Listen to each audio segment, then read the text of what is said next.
My name is Barb King, and this is my 25th year of doing living history. And I've worked at several museums. I've been here for nearly 15 years.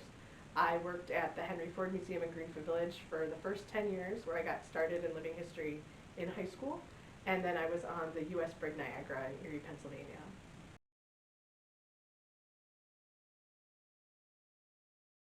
I fell into it as a career. I started in high school at a museum and really liked it. I taught for a while, but really missed museum education because it's less behavior management than teaching in a classroom. But I'm also very kinesthetic, so I enjoy getting out and moving around and working with people that are rediscovering their love of history, such they're not just learning names and dates like in school.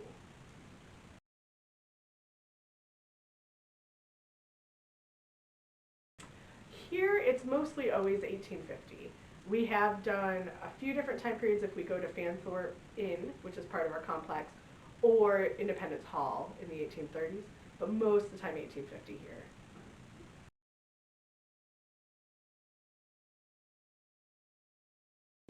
I love being able to help people find things and make it relevant. Just like with teaching when they have that aha moment. It's a lot like that, except we're in an outdoor classroom is how I think about it.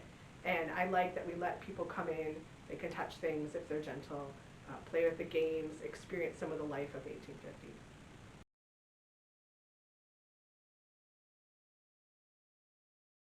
I like that in this site in particular, we talk a lot more about the enslaved and recognize their work and their maintenance on the plantation as well as the impact to them as people.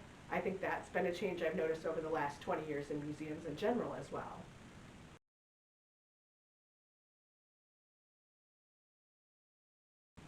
That's a good question. I think I've had a chance here compared to some other places I've worked at writing more programming, which really lets us dive into certain subjects that might not have been discussed before or researched, or even by ourselves researched as in-depthly as we can be. So this place really offers an opportunity for that.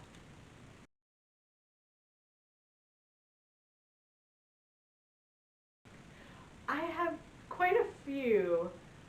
I think my favorite one was at a different site when we were butchering that evening. It snowed quite a bit there, and we would be awake late at night, and it would feel very much like just our home. Or last night, for instance, when we were here in the evening, it feels very much like your house. And we don't want to maintain that ownership so that visitors don't feel the excitement or that they're touching our things, but it's when you really feel as if you've gone back in time.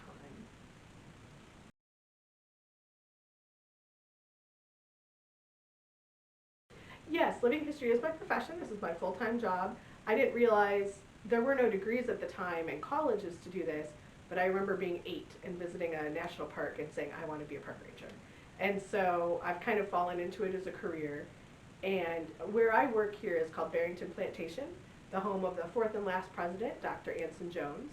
And we do all the work to run the farm the way they would have in 1850, although we get paid and we go home at night. So it's the best of both worlds.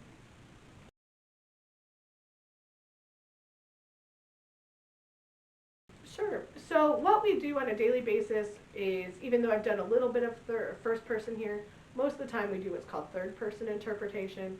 And so we don't necessarily represent the family as such, but more just life in that period. So if you come, we might be sitting in the parlor sewing or playing a dominoes game or reading a book, but most of the time we're out in the fields working, planting.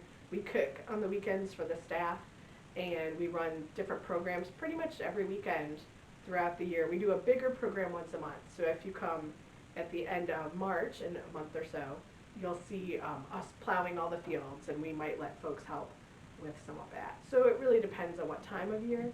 But really from 10 to 4:30, we try and live as if it's 1850.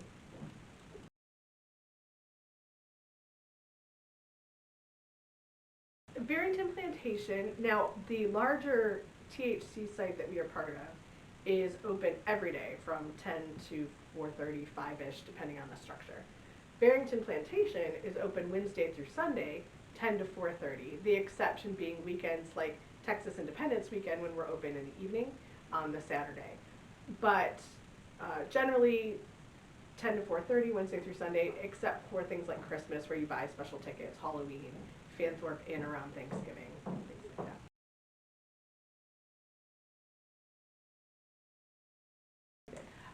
piece of advice I would give to people who are interested in living history is to volunteer at a site and see if you really like it. Something I've noticed about former staff at several places I work is they find out very quickly whether they like it or not, because it is so much work and physical labor.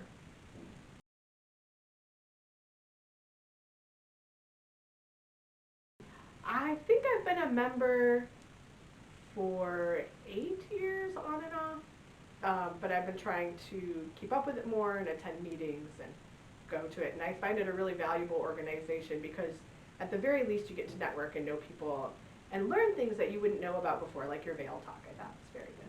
Thank you.